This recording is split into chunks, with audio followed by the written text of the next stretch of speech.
Good morning, everyone. So as you all know, this is our monthly coordinator call that we are recording for anybody who's not able to be with us in person today. We are very pleased to have with us members of the Be Well team. And I will read a little bit more about what that is. And we will learn a lot about behavioral health and tobacco use and why it matters that we talk about those things together. So our speaker today is Dr. Okoli. Dr. Okoli is a professor at the University of Kentucky College of Nursing, where he serves as the executive director for the Behavioral Health and Wellness Environment for Living and Learning, which is BWELL, BHWELL. He also directs the behavioral health research and evidence-based practices and tobacco treatment services at Eastern State Hospital, a state psychiatric facility in Lexington, Kentucky. Building upon his earlier work on the effects of tobacco smoke exposure on smoking behaviors, he currently focuses on the effects of tobacco exposure on mental health outcomes and psychiatric disorders. He is also actively involved in developing and evaluating tobacco treatment approaches for individuals living with behavioral health challenges and the training of healthcare professionals on delivering tobacco treatment within behavioral health settings. So we are so happy to have Dr. Okoli and his team with us. I think many of you all have met him before, or at least heard of him, I hope. And so Heather Robertson had set up screen sharing so beautifully, and I messed it up, but I will invite her to screen share again if we can figure out how to do that. Perfect. And with that, I will let you all take it away with the caveat that if you all have any questions or comments or anything that you're hearing is resonating or raising issues for you, please feel free to put those in the chat and we will address those at the end. So I want to make sure this is as helpful to you as it can be. So yeah, take it away, Dr. Okoli. Right. Thank you so much, Ellen, for that introduction. And thank you, everyone, for being here this morning. We're really excited to be able to talk to you about a topic that's so important to us and has been work that I've been doing over the past 20 years. And I just wanted to start with talking about the relevance of tobacco control in our current day and age.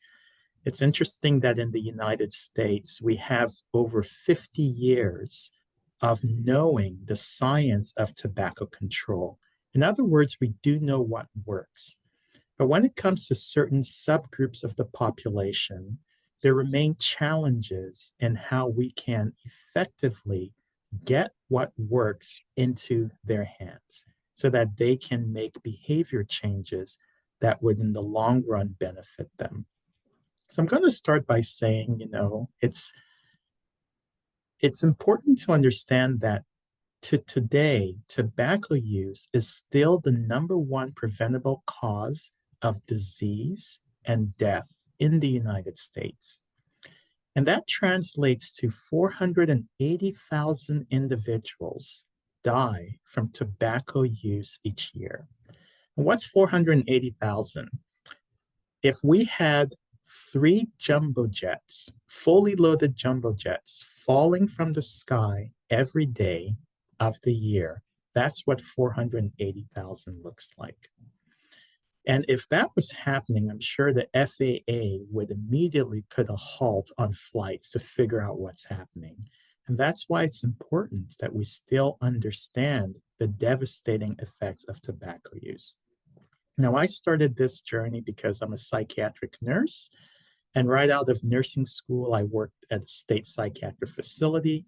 And I remember in those days, it dates me a little bit, Ellen. This was in 1999 when I started working as a nurse. It was in 1995 I actually started my nursing school. And in those days, we still gave our patients tobacco. We would give them smoke breaks in order to reward them for behaviors that we wanted them to do. And I always remember at the time, it went against everything I had learned in health promotion, knowing that tobacco was something that harms and kills. I couldn't understand why we had policies that effectively were inducing harm in our patients. So I'm going to go through these slides somewhat quickly, but please put any questions you might have in the chats. And towards the end, Heather Robertson will introduce a little bit more of our behavioral health and wellness environments for living and learning program and some of the resources that we have that can be very helpful to you in your work. And of course, none of this could have been possible without the support that we have from the Kentucky Tobacco Prevention and Cessation Program. The partnership we've had with the program over the years has been making a lot of difference in Kentucky in terms of tobacco control, advancing tobacco control, with a particular focus for people with mental and behavioral health challenges.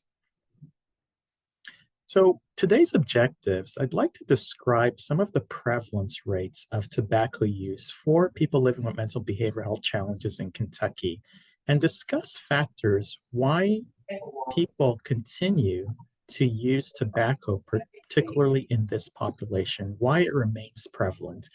And then I'll end with some of the initiatives and opportunities to engage in tobacco control to reduce this disproportionate burden of disease among people living with mental and behavioral health challenges. So let's start with talking about tobacco use. There are currently different types of tobacco products. We have the combustible family or heated, and we have the non-combustible. For the combustible, we typically call those the conventional tobacco products. We know cigarettes, cigars, cigarillos, hookahs, or water pipes. And the heated include the electronic nicotine delivery systems. Now, all of these products have been marketed extensively to people living with mental and behavioral health challenges and this marketing contributes to the disproportionate prevalence rates and disease burden that we see in this population.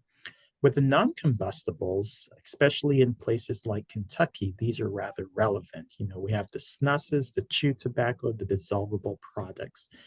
And many times these have been marketed as alternatives to the conventional, as safer products. But we know, based on research, that this is not the case. Right? But in all the products, the key is to recognize that nicotine is the addictive substance in tobacco products.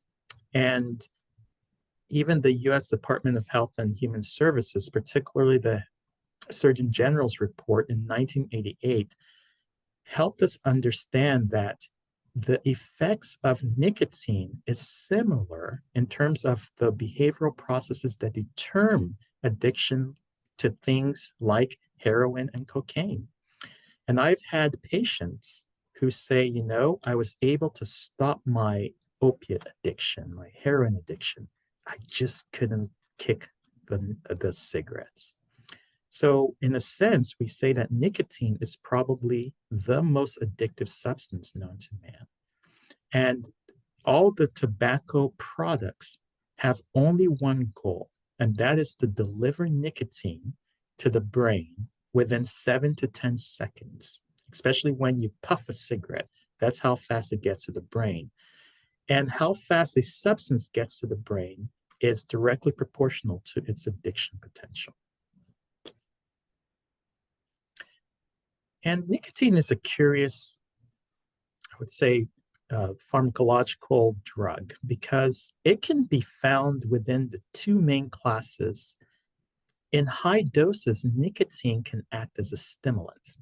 And that's why you may hear people saying, I smoke because I'm bored or I feel low. And in some senses, they may be smoking to get that stimulant effect. On the other hand, in lower doses, nicotine can act as a depressant. And you may hear people saying, well, I feel so stressed, so I smoke. And so we're still studying the nature of how nicotine responds to people's mood states. But it's a very effective drug, if you will, in terms of being able to modulate mood states. And that's what makes it not just physiological addictive, but psychologically addictive as well. Regardless, when we look at a cigarette in particular, tobacco products in general, we know that at least cigarettes have over 7,000 chemicals, 69 are known carcinogens. In other words, there's no doubt that cigarettes kill. But when it comes to these newer products, like the electronic nicotine delivery systems, we do know based on research that they are by orders of magnitudes, they have less aerosol particles related than conventional cigarettes. But the question is, they're still too new to know what the long-term health effects are. Are they a safe alternative to cigarettes? Perhaps. They have definitely lower chemical in terms of constituents, but does that translate to being safer in terms of life expectancy and so on? We don't know yet. But the main thing is we know that they are perhaps even more addictive than conventional cigarettes because of their ability to deliver nicotine at high quantities. But we do know that tobacco affects every body system, and this is why it leads to death. It causes heart disease, cardiopulmonary disease, cancers, and it's important to recognize that about 80 to 90% of individuals adults who use tobacco started before the age of 18. So tobacco use, we need to consider, is actually a pediatric disorder. And that's why the efforts we make in terms of prevention are so critical. So let's talk a little bit about the prevalence of tobacco use among people living with mental and behavioral health challenges with a focus in Kentucky. Next slide, please. Well, when we think about cigarette use in Kentucky, we notice that we've had a remarkable success since the 50s. We've really dropped our rates. So in the US overall, the rates are about 11.6% of adults who use tobacco. And in Kentucky, we've dropped to about 17.4. This is almost 1 in 5 individuals use tobacco. I'm from Canada, and it's interesting. I was doing my work in Canada, and our rates are something like 5%, very low. And so I was requested by one of my former mentors to come back to Kentucky because I didn't really have much of a job in Canada any longer. But I'm glad I'm back in Kentucky to see if I can bring some of my learnings and the experiences we have in Canada to Kentucky. Of course, Canada has a very different policy environment. And that's why introducing certain policies into behavioral and mental health settings can actually work in reducing the tobacco use prevalence, consumption, as well as the morbidity and mortality. Okay, next slide, please. When we consider individuals with any mental illness compared to those with no mental illnesses, we just look at the left side of the chart, we see Kentucky. So individuals with any mental illnesses in Kentucky still use tobacco, about 1 in 3 individuals. Versus in Kentucky, as I mentioned, it's about 1 in 5 individuals. And we see the same thing in the United States, that those with any mental illnesses still use tobacco at higher proportions than the US in general. So that's why we have to continue focusing on this population. Next slide, please. Even more dramatic, we have seen that tobacco control at the national level is making gains. So there's been a reduction in the last decade or so, a steady reduction in tobacco use prevalence among adults. But what we notice is the blue bar are individuals with any mental illnesses versus the orange bar are those who have no mental illnesses. And we still see this gap. So this tells us that the tobacco control efforts that we've implemented are working, but there still seems a gap between those with and without mental illnesses. And we need to understand why this gap remains and how to close this gap. Next slide, please. When we think about individuals with mental illnesses and substance use disorders, this is a dated slide, but I think it's still pertinent to kind of illustrate the challenges. We see that among specific mental health conditions like schizophrenia, bipolar disorders, major depressive disorders on the left, the black bars, we still see rates of tobacco use as high as 60% and greater. Among individuals with substance use disorders, we see even higher rates, up to 80%. And this is still quite persistent in these populations. So again, we need to look at factors that not only understand why there's tobacco use prevalence in general among people living with mental and behavioral health challenges, but even what might be unique to specific diagnoses within this category. So what are some of the factors or determinants of tobacco use among people living with mental and behavioral health challenges? Next slide. Well, there are three main factors that I'd like to discuss and give some examples. It's quite clear that there are genetic reasons, there are polymorphisms in genes, which predispose individuals both to having a mental health condition and a substance use disorder. And when we look at these genetic studies, we see that there are specific polymorphisms that are related to both smoking and major depression, or nicotine dependence and post-traumatic stress disorder, or smoking behaviors and schizophrenia. In addition, there are biobehavioral reasons. As an example, one I like to give is nicotine can actually reduce the sensorimotor gating in people with schizophrenia. So, as an example, when individuals, as we're speaking and you're listening to me, there was somebody knocking outside, but you kind of could block that out because you're focusing on my voice. That's called sensorimotor gating. Okay, there's also people mowing the lawn outside. You can't hear it, but I am gating that out. Okay. Now, people with schizophrenia have a dysfunction where it's very difficult for them to gate. So they're easily distracted by certain stimuli. But when they have nicotine on board, they can gate. So nicotine is functional, but we have to be clear. All the other chemicals in tobacco products will kill. Okay, so nicotine may have a function. In addition, some studies have shown that for people living with depressive disorders, there are some constituents within the cigarette combustion. Okay, it's not nicotine per se. Some people believe it's the acetylcholine or something that might have antidepressant properties. Okay, and finally, nicotine itself, as I mentioned, when you look at the drug classes where it falls in, at lower doses, it may act as a depressant or even as an anxiolytic. It can reduce stress. Okay, again, we need to be clear, nicotine may have functionality, but all the other products, constituents of tobacco combustion, kill.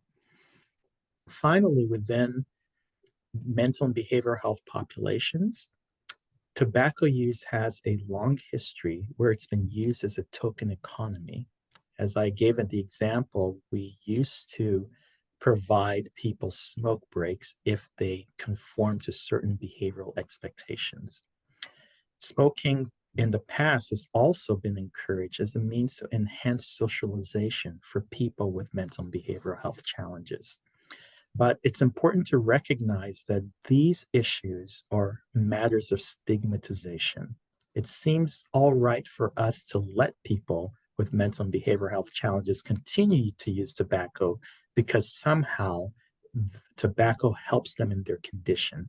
But that's a false narrative and that's a myth. That's actually stigmatization, and we need to call it what it is. Next slide, please. So we need to treat tobacco use in persons with mental illnesses and mental and behavioral health challenges. And the best way to address the myths that we may hear from our peers or from other people is to use data and research evidence. So many studies have shown that individuals living with mental behavioral health challenges, they want to quit smoking. They want to stop their tobacco use. And they are able to stop tobacco use once they are provided evidence-based treatments, including pharmacotherapy as well as behavioral counseling. And actually, when they are able to successfully stop their tobacco use, it actually improves both their mental health as well as their behavioral health, like substance use outcomes. And so it's important for us to understand these and know the research and the evidence so that when we're doing education with our patients, when we're even talking to some of our peers, we can provide them with proper information to help them make behavior change. Next slide, please. There are some challenges inherent in doing this work of tobacco control within people living with mental and behavioral health challenges. As I mentioned earlier, and I showed, there's a gap in treatment and a gap in outcomes related to prevalence rates. Now, this gap could be because there's a paucity of tobacco treatment delivered in behavioral health settings. Okay. For some reason, although we know what works, it's not reaching the populations that's needed the most. Conventional tobacco treatment programs may not adequately address the unique relationship between tobacco use and behavioral health for these populations. When I came back to Kentucky, I actually did a study where I compared a program called the Cooper-Clayton program, which we used to use quite frequently in Kentucky, against in two settings. One was a community mental health population group, and the other was just a general population group. The program was delivered by the same individuals in the two different settings. Within the community setting, 70% of people stopped using tobacco, but within the community mental health setting, 0%. So in other words, we have the same program by the same people, delivered by the same people, but there seems to be some difference in the outcomes. And when I asked the interveners what happened or what they observed to be different, they said in the community setting, individuals were already willing to quit by 5 weeks. But in the community mental health setting, it seemed like individuals needed longer duration of time in order to get that behavior change to start engaging in the stopping process. So that's important to understand within this population. And the research I've subsequently done really shows us that they often need longer durations of treatment and often even higher doses of FDA-approved pharmacotherapy in order to be able to be successful. And in some other studies, when you look at the original studies that designed the pharmacotherapy for smoking cessation, you use randomized controlled trials, and based on those randomized controlled trials, they can determine the doses that might be effective for certain populations. But if you look at those studies, it's quite interesting that the people who were excluded in all those original studies were those living with mental health conditions or substance use disorders. So in other words, the current modalities of medications for tobacco cessation were developed primarily by excluding these individuals. So applying the doses in their recommended forms to this population, we observe can work, but again, they need longer durations and often higher doses to achieve equitable smoking cessation. Right, next slide, please.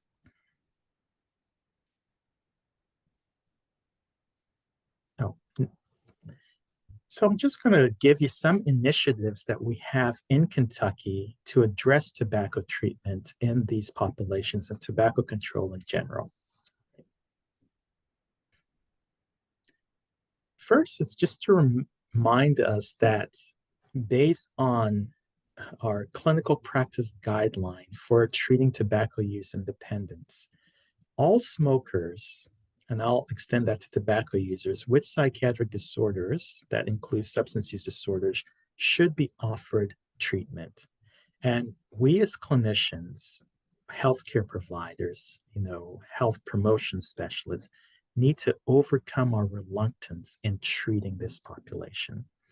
These recommendations came out in 2008, and since 2008, there have been several sentinel important studies that provide better guidance in terms of how we address this complex interrelationship between tobacco use and psychiatric disorders within these populations. And so it's important to recognize tobacco use disorder in these populations is treatable. Next slide, please.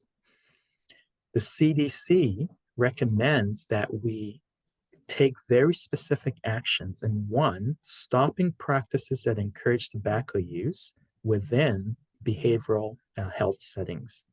Another one is to make sure that the campuses are 100% tobacco free. And we should always help individuals to include tobacco treatment as part of mental health treatment and wellness. Some of the work we're doing in BH Well is addressing these issues specifically. Our team goes to different community mental health centers, and we've been working closely with the 14 of them, now maybe 13 throughout Kentucky, in order to advance tobacco control within those settings. And when we consider Kentucky versus the United States, this study is based on a survey to understand within mental health treatment facilities. Okay, this was done in 2022 to understand what sort of tobacco control efforts are being done. And we can see that Kentucky is on par with the rest of the United States in terms of screening for tobacco use.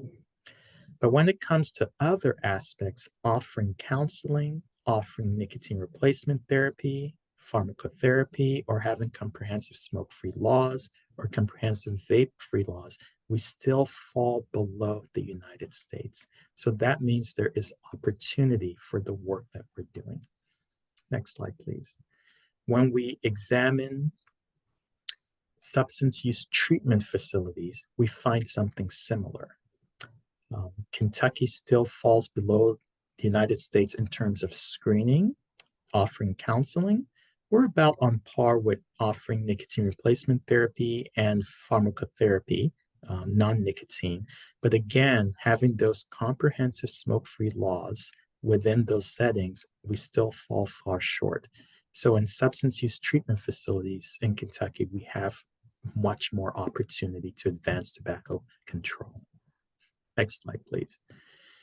And our BH Well team conducted some surveys in 2019 to 2020, trying to understand within community mental health programs, what are their capacity in terms of tobacco control.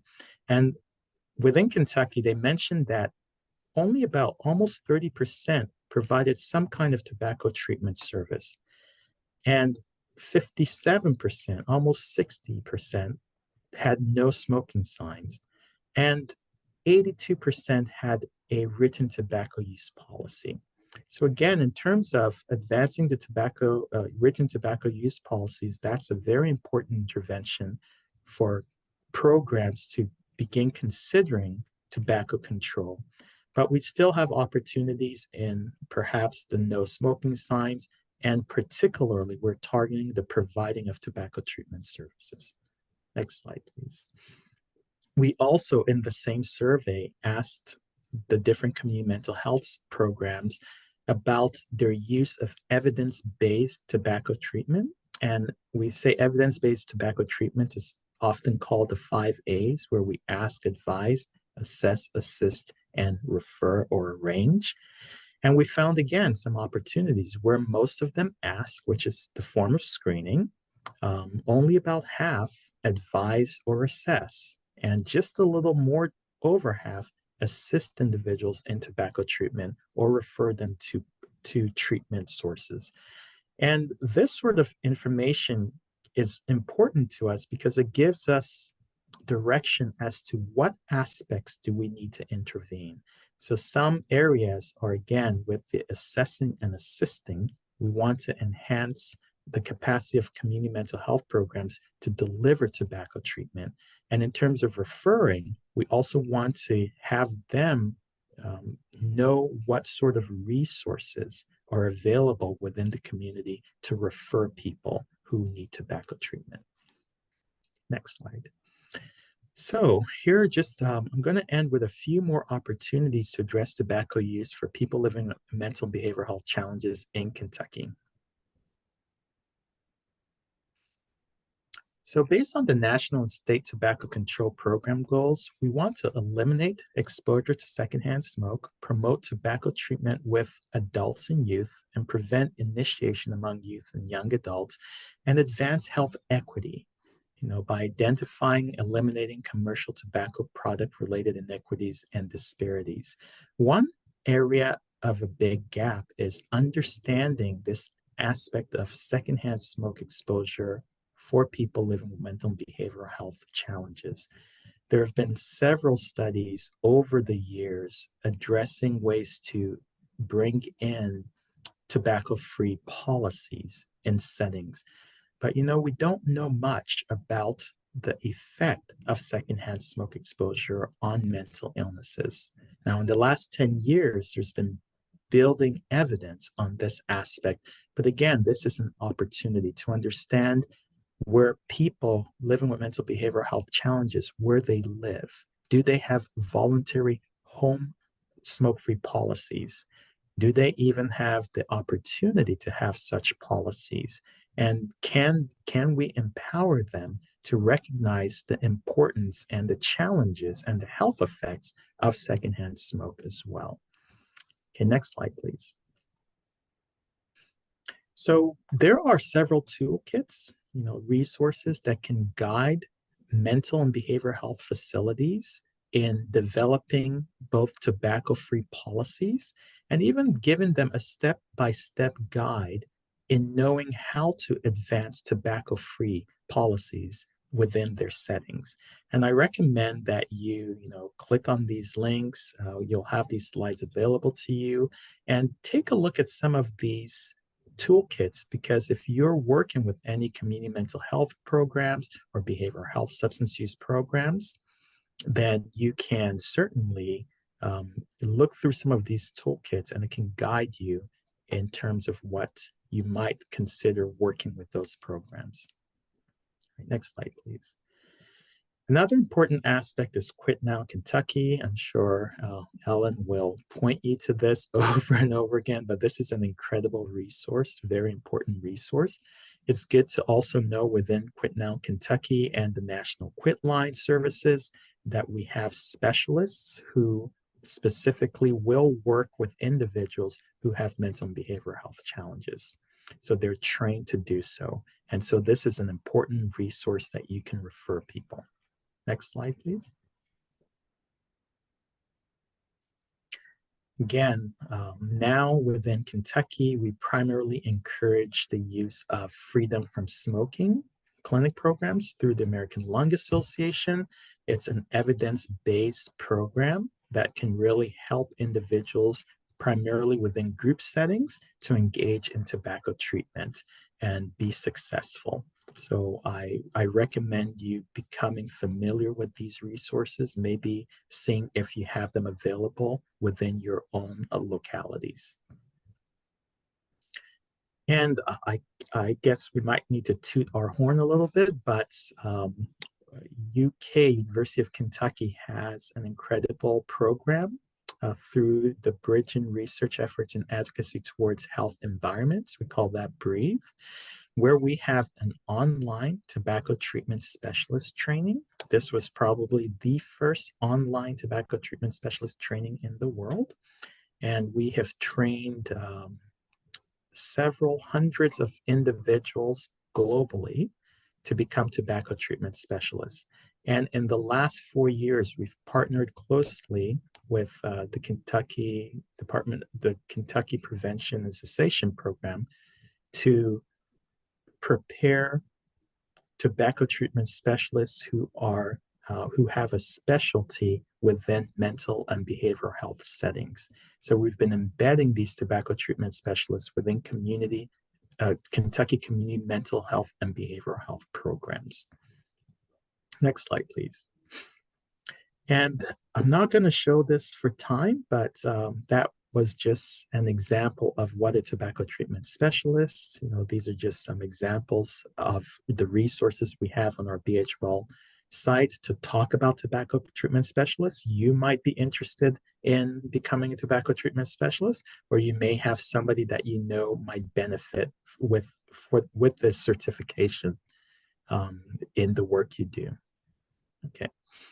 And just as an example, in 2019, we had 0 tobacco treatment specialists trained in Kentucky mental and behavioral health settings. But by 2024, we now have 51. So we've been making steady progress in this avenue. All right. And so now I'm going to turn it over to Heather Robertson to introduce herself a little bit, tell you what she does with the BeWell team, and then also introduce some of our resources. Thank you, Dr. Okoli. My name's Heather Robertson. I know many of you from way back, and then I'm sure I'll be a new face to a few of you. I am Executive Director of Operations for BeWell, and I also do hold a joint appointment for the research and work learning that we do through an academic practice partnership. But I've been working in tobacco for well over 20 years and in healthcare impacts for, I don't want to say, but over 35 for sure. And let's see, that didn't go forward again. Let me try. But we welcome you to check out our webpage. That's bewell.uky.edu. We have a QR code here. And Kylie Pemberton, who is the BeWell Program Coordinator, will be adding all of these links in the chat as I go through them. So we welcome you to visit our website. This is our team. You'll see that we're about half faculty, very few staff, and then many, many students. So Dr. Okoli is a great mentor, and we enjoy mentoring those coming in the next generation who will take on this work. So this is our team. We have a number of resources, and the reason this is so important to us is if we do research and publish, it's there. But if we do community engaged research, and you'll see we're in those photos, we're there on location. If we go and know these people intimately, if we get to know their needs and do the work side by side, you all in many cases, this is how we put research into practice. So you'll see on the top left where we have the 5 A's Dr. Okoli was talking about. We provide this as a handout. It can also be printed as a pocket, a jacket pocket, so that providers don't have any excuses. They have the 5 A's in their pocket. They can have it on their phone, ready to walk in. We also, Dr. Okoli talked a lot today about how maybe nicotine replacement could be impactful, but people who are using nicotine at higher rates need all of that replaced. So if they're receiving 21 milligram patch, but they're smoking 3 packs a day, they're only covering 2, things like that. So we show the equivalencies. We have coloring books. Dr. Okoli mentioned that many start at a young age, or they grow up, they've grown up around nicotine use, whether that's electronic nicotine delivery systems or other types of nicotine. And so we have coloring books and we have comic books that take facts, evidence-based findings from research, and we put it in palatable pieces that will are fun ways to learn and educate. And I see Solve on here from Franklin County Health Department. She's working with 2 schools right now who are going to, for our 5th one, which is on polysubstance use. The 2 school, well, 1 school right now will be putting on a play based on our comic on polysubstance use. In addition, thank you to Ellen Cartmel and her team, because they've been working on helping get that script started, and now the students are finishing up on their own.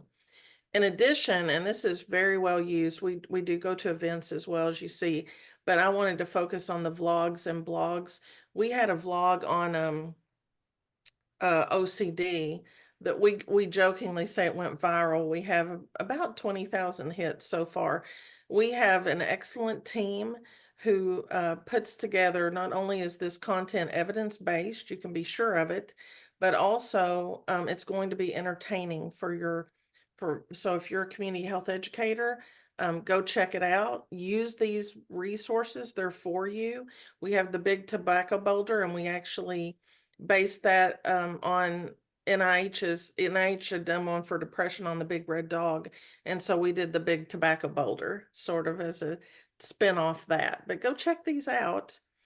Then we have a message resource center. Thank you to the funding from KTPC. We created these last year. In our message resource center, you can either view it by message, which they're listed here, or by media format that you're interested in. We couldn't even get this out. Oh, here are the messages. So this is what they look like in one format. You'll see this is Mary McLean. If you all from Owensboro, that area may know her. And Johnny, of course, is from Corbin. So these are local Kentucky folks. These are not somebody from, abroad or, California or whatever. And then these are our providers. So we have Holly is a tobacco treatment specialist and a nurse. And then, of course, we have Dr. Okoli, who is an advanced practice. He's a nurse practitioner. So he's both practice and he's a nurse scientist. And this is what I was going to say is we couldn't even hardly get them out. But what people were like, okay, we've been waiting for this. We needed this. So Franklin, followed by River Valley, have already started using these. If you want one, you see we personalize them. There's a form on the website that you complete, and you can let us know what you need them for and send us your logo, and we'll make sure we get those done for you. In addition, someone mentioned, I can't remember who it was, but said, what about CE? We've got you covered. So we actually have a new one, Stopping Smoking Mindfully. You can get one CE for this for KBN and KBSW. The KBSW can be used for other. If you have other CE credits, you're allowed a few a year. Then you can do that. There's the QR code. And again, Kylie should be dropping everything in the chat as I go through these. So you'll have the links as well that way. And then this is another way to get CEs, and this is especially impactful for if you're working with behavioral health professionals. This is teaching how to use the 5As within various settings. And you see we have different scenarios based on what each professional would be considering. So we do have one on electronic nicotine delivery system use and ADHD. And if you look at the character up at the top, the avatar, it is a young male. So that's a youth focused one. And then you see we have a young mother, another one on depressive disorder, and then schizophrenia. Each one is one CE. And you'll see the link there to that page. And if you want to know more, like when new things are out or when we're going to events or, if you need something from us and you don't see it, we do have a contact list and a contact form, and you can join our mailing list. So there's that information. And the best way to see all of our new information is we do place everything on our social media. So whenever we're speaking, presenting, if we have new resources, all of this you will find on our social media. And again, Kylie's putting in the links, and you can use the QR code as well. We're on Facebook, Instagram, and I guess X, formerly known as Twitter. And that's all I have. I guess now, if you have any questions, I know Dr. Okoli shared a lot of information. And as we were looking, I will say this one thing: as we were looking at the percentages of Kentucky versus the U.S. that do the 5As or that offer certain services, it's interesting that we're still at a third, only a third do it. And we're saying, hey, we're up to a third. That still means 2/3 aren't. So much work to do, but we know how to do it. We know what works. We know that people care so much about their patients. So I'll turn it back over for questions and to Dr. Okoli and Ellen. Yeah, does anybody have any questions that they want to put in the chat, or also you can feel free to unmute yourself.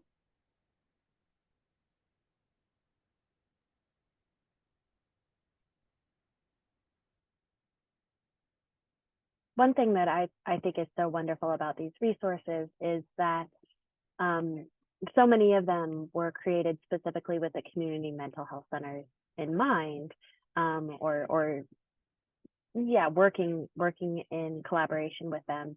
And those are a resource that cover every county in Kentucky. I mean, and that's not to say that they'll have a facility or, extensive operations in every county, especially the rural counties and the small counties, but every county, all 120 counties in the state are covered by one of those 14. So there should be a resource for you no matter what you're trying to do. So many of you all have a grant from us for $50, $75, or $100,000 per year. And if you do, then you're being required to do work with health equity. And one of the questions that we get a lot is like, we don't have a very diverse community. What should I do for health equity? And we can always say you can work with behavioral health populations. And the community mental health centers can be a great in for that and a great way to open the door, because this is absolutely, as Dr. Okoli explained, communities that are facing disparities, just facing targeted marketing, in some cases, having facilities encourage smoking or reward smoking. So that can be this avenue, and the information that we just learned can be really wonderful way to address that health equity component of your all's grant.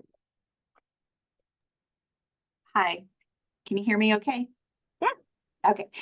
This is Denise Thomas with the Kentucky Cancer Program, and I want to thank each of you for your presentation today. I will say I'm a little unique. I'm a therapist, and I worked in a cancer setting for many years. And I was very thankful to get trained through the BREATHE program. So while I wasn't in a traditional community mental health setting, I was providing services to individuals who needed mental health services and a lot who needed tobacco cessation. The resources that you provided today, I'm like, wow, I really could have used those. Those, it would have been really nice. And I have a little bit of a different role now, so I will still utilize those and share those with my therapist friends and colleagues. But I just want to say that this is excellent. And to please also don't forget those therapists who may be in unique kind of situations where they're a little bit more isolated, because we can really use that support. Thank you for your comment, Denise. I think we welcome such comments because they help us know what sort of resources are needed, and also where we're not yet reaching, and so how we can reach. So we would really be appreciative if you could maybe contact us later, and if there's a way we can disseminate those specifically to your the therapists in maybe harder to reach areas, we'd welcome any direction you can give us in that regard. But your point is very well taken. In this work with tobacco control, I think we're at the we're at the point where we recognize we know what works, but tailoring our messaging or tailoring our treatment strategies is critical to reach the populations. And that's where we still see those disparities. It just seems we're not quite reaching the people that we need to. So thank you for your work in that area as well. It really helps advance tobacco control. Thank you. Yeah, I will absolutely be in touch. And I will just add some of these, situations that I was in, these patients needed to quit tobacco before they would qualify for some medical treatments. So it was absolutely necessary.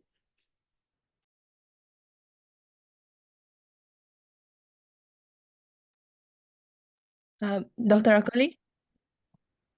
Hello. Hi, Hi, I have Cedric. I have a question, and this is just out of curiosity. I wanted to know what is your opinion on, there is this whole trend that I think initiated from I don't know if you're familiarized with Dr. Haberman from the university, from Stanford University. He has a podcast, it's very, very popular.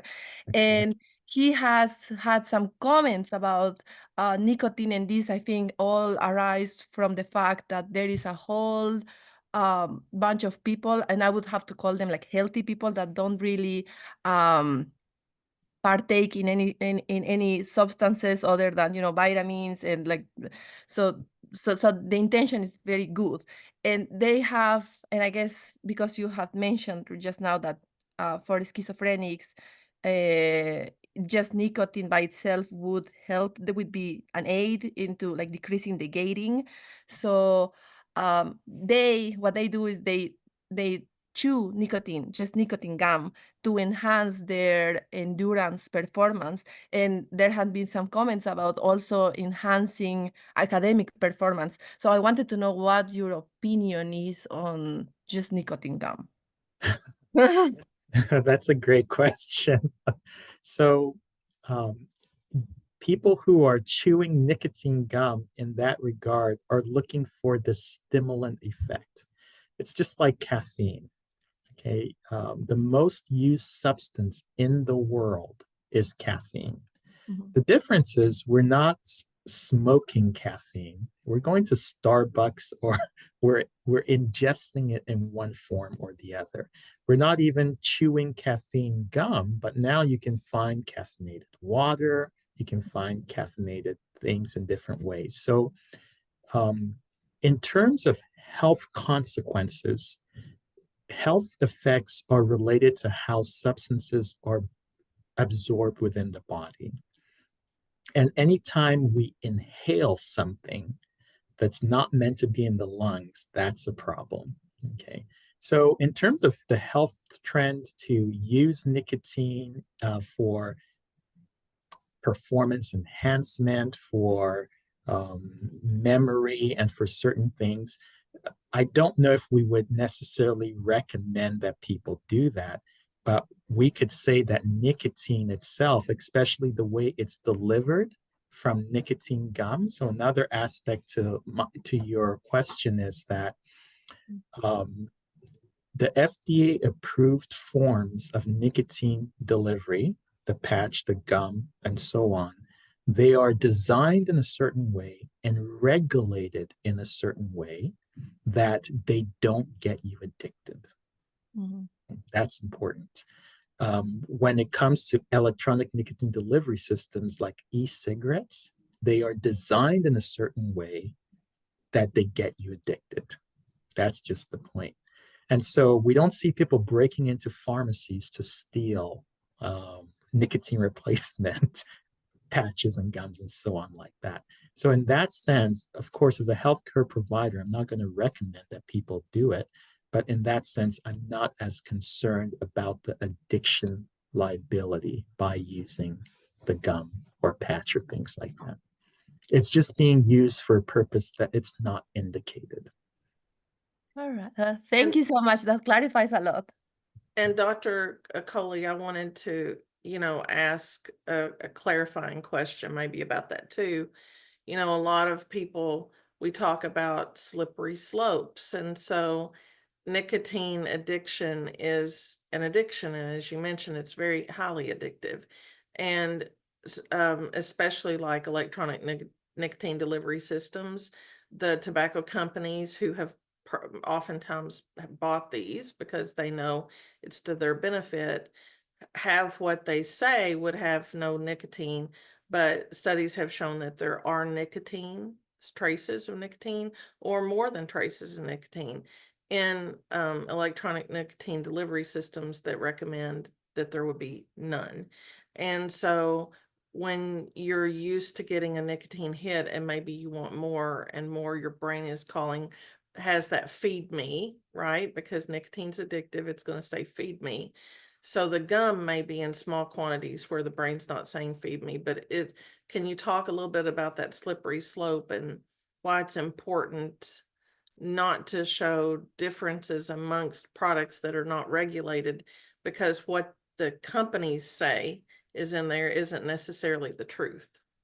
Yeah, and I think Heather, your point is very important when it comes to adolescence. Again, 80% of adult tobacco users started before the age at 18 or before the age of 18. And so once nicotine is being introduced to young brains, the potential for addiction is higher. That's why we really need to do our prevention work.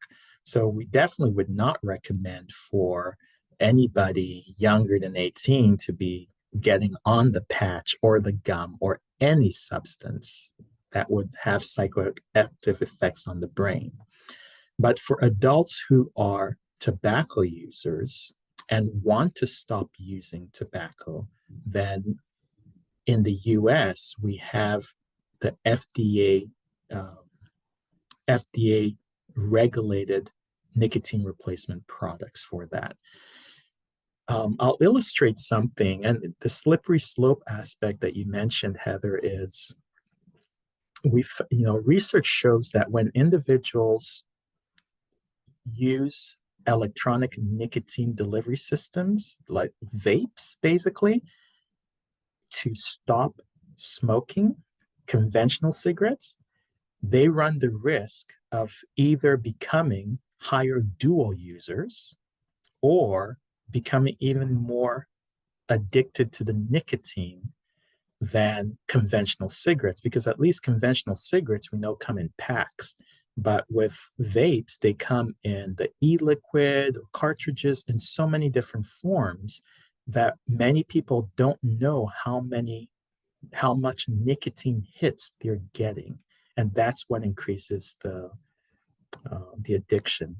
Now, as in contrast, the United Kingdom, if a company wants to produce vapes or electronic nicotine delivery systems, it goes through their equivalent of the FDA, and it's registered as a medical device.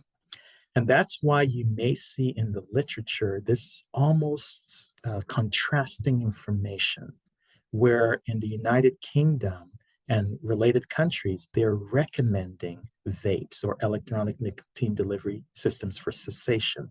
But remember, when you read those articles, those products are heavily regulated as medical products. And so that means the ways that they can deliver nicotine have been demonstrated to assist in tobacco cessation. All right. In the United States, vapes are regulated, or they are recreational products, commercial, not medical products. As a result, we don't really know what you're getting. And they are definitely not created to help you avoid nicotine addiction. Thank you. And one other thought I had, and feel free to add to this or comment, but Solveig, I noticed you mentioned Stanford, and if you see when Dr. Okoli recommended several toolkits, he recommended Colorado and Kansas, and one that SAMHSA had recommended. So it's interesting to just understand the history. Stanford has some excellent researchers. In addition, that's where what we now call vapes started. So they will, there's some information in some of their toolkits that could be just slightly misleading, especially related to electronic nicotine delivery systems. If you were to look at it, it makes certain products maybe appear less of a concern than others. And, you know, just be aware of what that may look like to somebody who's not as well educated on tobacco treatment and tobacco control as this group. And Zim, would you want to say, or Dr. Okoli, would you want to say anything more about that? No, I think that's very well said, Heather. All right, thank you. Thank you all so much. That was a really great conversation. I'm so glad that we had the opportunity to talk a little bit about these different kinds of nicotine products that are available, and the fact that some of them are designed to help combat addiction, and some of them are designed to be addictive and to addict people. So thank you for helping explain that. I don't see any additional questions in the chat. I did see Tiffany Baker said she appreciated how Dr. Okoli broke down the idea of nicotine as both a stimulant and a depressant. I know she's been doing this work for a while, but she said she never heard it explained that well. And it's really so important to understand that duality. So I agree, Tiffany. Thank you for sharing that. And thank you, Dr. Okoli, for explaining it so well.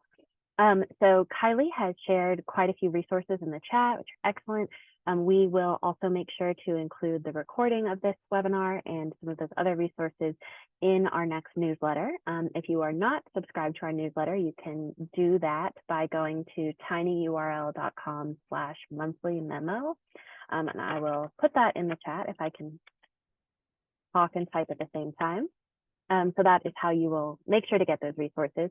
And the other link that you will see in the chat is right above what I just said, shared by our epidemiologist, Curtis Flynn, who shared the link to evaluate today's call. We always ask you all to answer, I think it's just like 5 really quick questions about the webinar, and that really helps us figure out how to make future webinars as helpful as possible. So if you haven't taken the chance to click that link yet and fill out that really quick form, we would love it if you would do that.